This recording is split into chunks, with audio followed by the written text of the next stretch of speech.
Trap, trap, money, penny. This shit got me in my feelings. Gotta be real with it.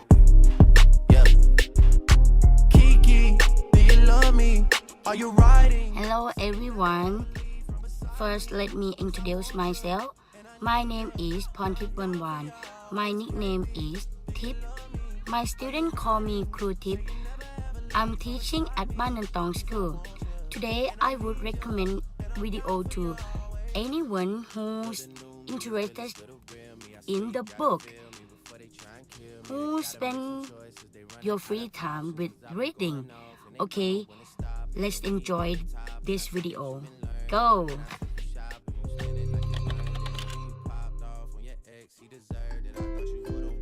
I've read some terrific books lately. Here are a few you might want to read this summer.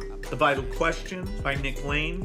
He starts with the basic question of how life started. The work he's done on that is so intriguing. He seems to be the first guy who's really looked into certain weird things about the mitochondria. He puts forward all sorts of ideas about different diseases that really bear looking into. Sapiens, A Brief History of Humankind by Yuval Noah Harari. Sapiens is really good, and there's a lot of things about early human history that most people haven't been exposed to, and he's good and succinct on that. And then he goes off in many directions, like are we happier than we've ever been, and what about robots? It's got the broad framework. It's a great book. How Not to Be Wrong by Jordan Ellenberg. This book has tons of good stuff in it.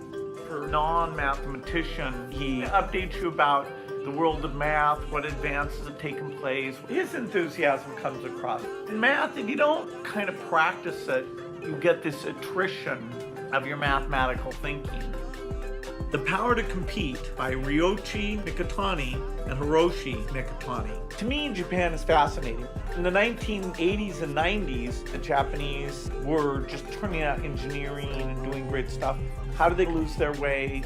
Why have these companies not been more innovative? Japan's actually had a hard time changing, but the country can be in very good shape. The thing I spent the most time on is Seven Eves by Neil Stephenson. I haven't read science fiction much the last decade, which is, kind of crazy because I used to read it massively. This terrible thing happens that has to do with the moon breaking apart. The planet's going to undergo this meteoric bombardment for like 5,000 years. It makes you think about a lot of things. Like if the world's going to end in 2 years, who's going to come to work? Should kids go to school? It's a really good book.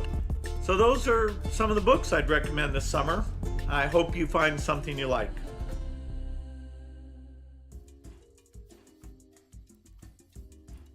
Okay, I hope all of you enjoy with this video.